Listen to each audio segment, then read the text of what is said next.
누가복음 1장 26절에서 38절까지 말씀 한 절씩 교독하겠습니다.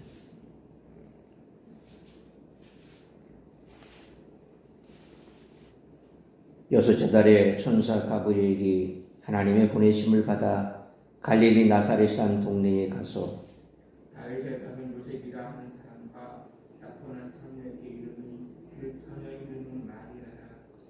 그에게 들어가 이르되 은혜를 받은 자여 평안할지어다 주께서 너와 함께 하시도다 하니 처녀가 그 말을 듣고 놀라 이런 행사도 하나님과 생각하며 천사가 이르되 마리아여 무서워하지 말라 네가 하나님께 은혜를 입었느니라. 보라 내가 아들을 낳으리니 그 이름을 예수라 하라.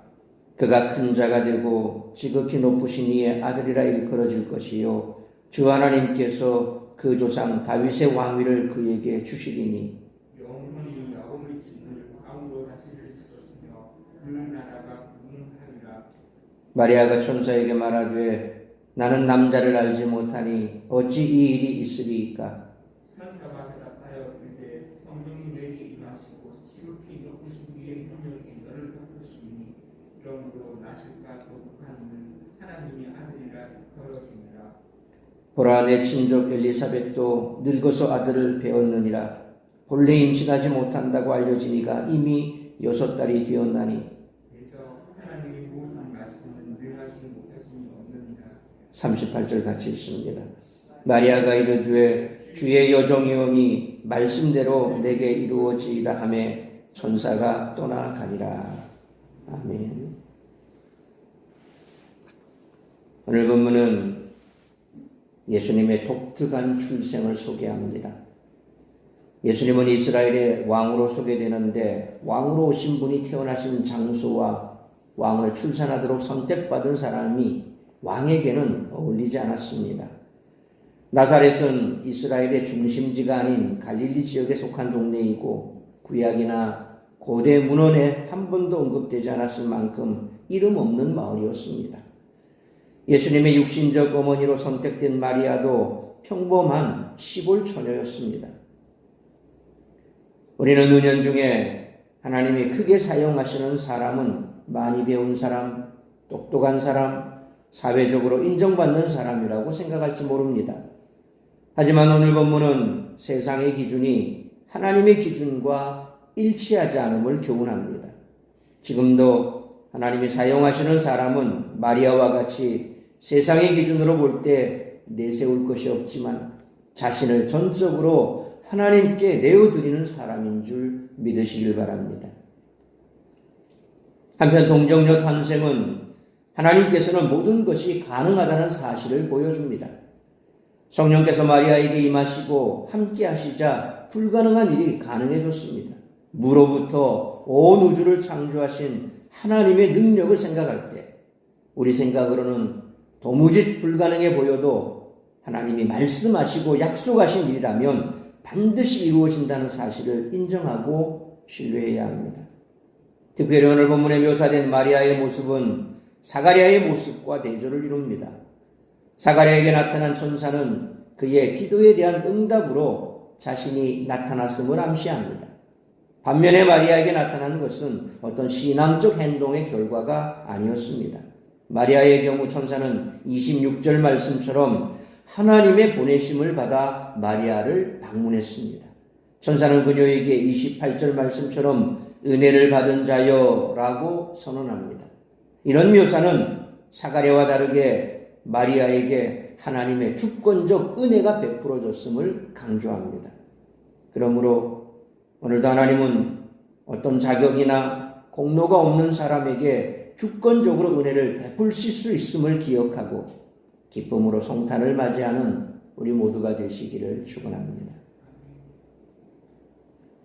누가는 수태고지 사건을 1절로 27절 그리고 57절로 80절에 세례 요한 이야기 사이에 배치함으로써 요한은 예수님의 탄생을 위해 준비된 자일 뿐 주인공은 예수님이심을 드러냅니다.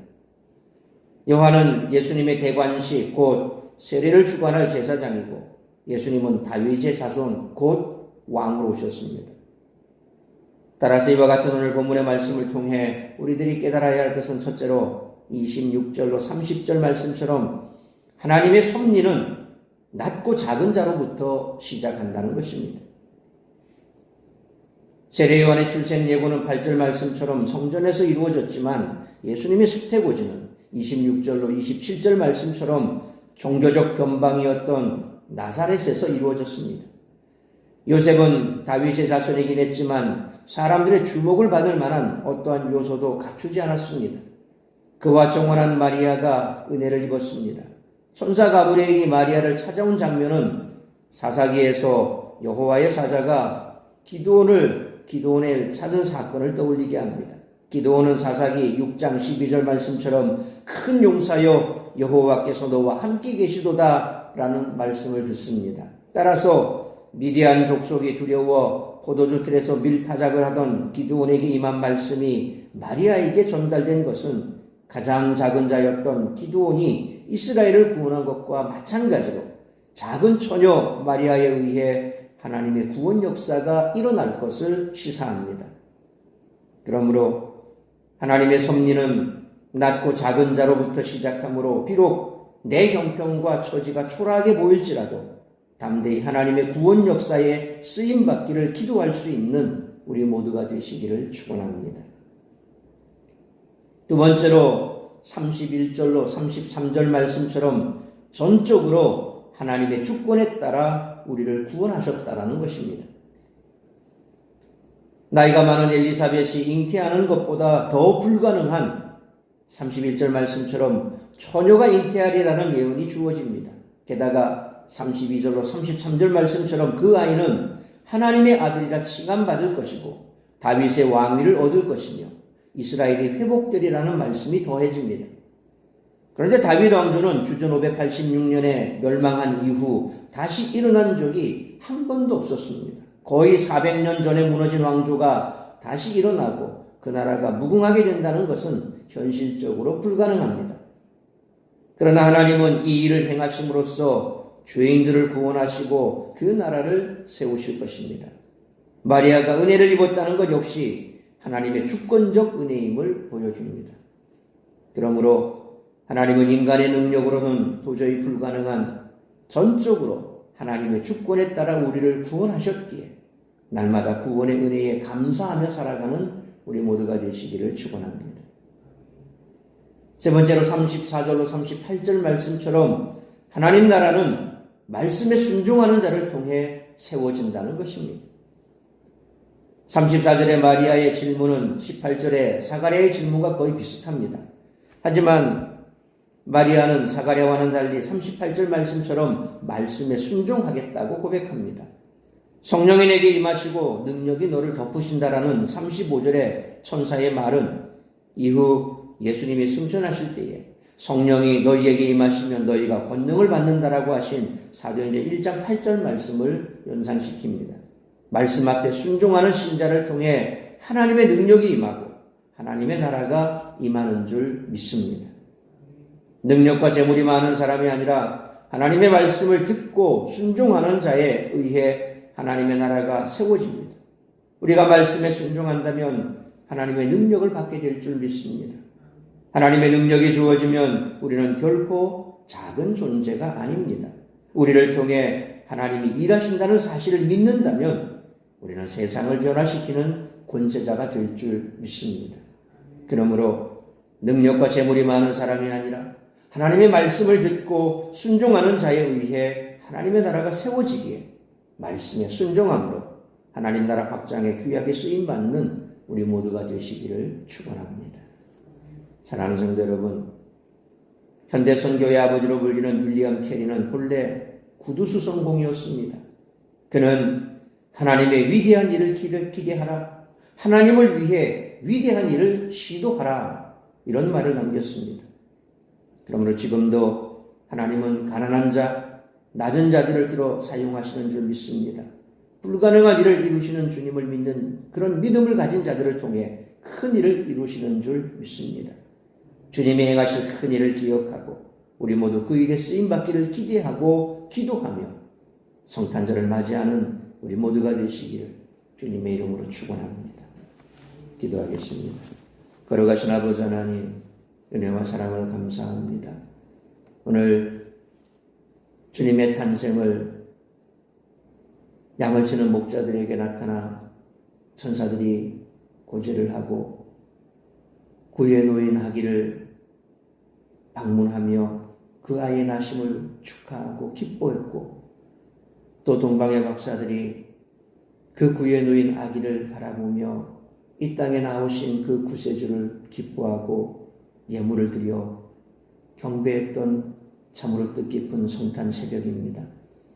오늘 이 땅 가운데 우리가 구원받고 우리를 구원하기 위해 이 땅에 오신 주님을 기뻐하며 찬송하고 감사할 수 있는 믿음의 사람이 된 것, 우리에게 자격이 있어서 그렇게 된 것도 아니고 우리가 선한 일을 하여 하나님의 기쁘심을 받아 이처럼 구원받은 것도 아닙니다.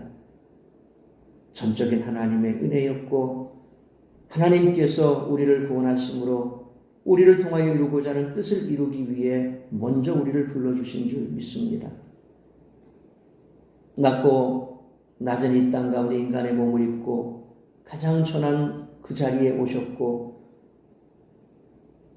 누구도 주목하지 아니하는 그러한 사람들 사이에서 성령으로 잉태되신 우리 주님, 오늘 우리가 이 땅 가운데 살아가며 때로 내 형편과 처지와 환경을 바라볼 때 어느 누구도 주목하지 아니하고 또 주목을 받을 만한 그러한 능력도 재력도 또 어떤 귀한 것도 아무것도 없는 우리들에게 이처럼 주님의 오심을 먼저 우리에게 알려주신 그 은혜에 감사를 드립니다. 우리가 이처럼 구원받고 주님께서 이 땅에 오심의 그 의미를 깨닫고 기쁨 가운데 구원의 은총 가운데 살아갈 수 있는 하나님의 자녀가 된 것에 대하여 우리가 감사할 뿐만 아니라 우리를 통하여 하나님께서 원하시는 것은 바로 이 구원의 복음을 증거하는 증인의 삶을 살라는 것인 줄 믿습니다. 구원의 기쁜 소식을 들은 목동들이 주님을 만나러 갔고, 또 그 주님을 만난 목동들이 주님을 만난 사실을 널리 알렸을 것입니다. 오늘 이 땅에 오신 그 주님, 모든 사람들이 기뻐하나 그러나 주님의 오심을 기뻐하는 것이 아니라 그저 공휴일이고 또 전통적으로 그렇게 지내왔던 절기의 하나이기에 자기들끼리의 기쁨을 나누는 그런 성탄이 되지 않기를 원합니다. 어두운 가운데 빛으로 오시고 그 밝은 빛을 보고 내 인생의 빛 되신 주님을 영접하고 이 땅 가운데 그 주님이 내 삶의 온전한 주인이 되심을 고백하는 자들 가운데 그저 머물러 있지 아니하고 여전히 어둠 속에 있는 그들에게 그 어둠의 빛을 비추기를 원하시는 주님의 마음을 담고 오늘도 이 예배를 시작으로 이후에 드려지는 성탄 예배 가운데 우리 주님 기뻐 받으시고 우리 모든 성도들이 말씀 받고 세상 가운데 흑암 가운데 머무는 자들에게 이 성탄의 밝은 빛을 던질 수 있는 복된 증인의 삶을 살게 하여 주옵소서. 오늘도 이 땅에는 전쟁이 끊임이 없고 또 여러 가지 많은 사건 사고 속에서 좌절하고 낭망해 있는 많은 사람들이 있고 삶의 무게가 무거워 절망해 있는 자리에서 일어서지 못하고 쓰러져 있는 자들도 얼마나 많은지 모릅니다. 소망 없는 그 자리에 우리 주님 소망이 될 수 있도록 우리가 그들을 붙들게 하여 주옵시고, 비록 내가 그들에게 큰 것은 주지 못하나 베드로와 요한이 그들에게 찾아가 은과 금은 내게 없으나 내게 있는 것으로 내게 주노니 일어나 걸으라고 안진뱅이를 일으켰던 것처럼 우리에게 소망 되신 주님을 그들에게 증거하고 그들이 주님을 만나 소망 없는 땅에서 소망을 가지고 빛이 없는 땅에서 빛으로 나와 영생의 자리에서 기쁨으로 살아갈 수 있도록 인도하는 작은 등불의 역할을 감당할 수 있도록 인도하여 주시길 원합니다. 다시 한번 우리에게 빛으로 오신 주님, 우리에게 소망으로 오신 주님, 우리를 구원하기 위해 이 땅에 오신 주님, 그 주님을 기쁨으로 맞이하는 이 성탄의 새벽, 우리가 오늘도 다시 한번 그 주님을 가슴 깊이 새기며 우리의 삶을 주님 손에 올려드리고 주님 앞에 쓰임받기로 결단하고 말씀에 순종하는 삶을 살기로 결단하는 복된 시간 될 수 있기를 간절히 빌고 소원하오며 이 모든 말씀 우리 구주 예수 그리스도의 이름으로 기도하옵나이다. 아멘.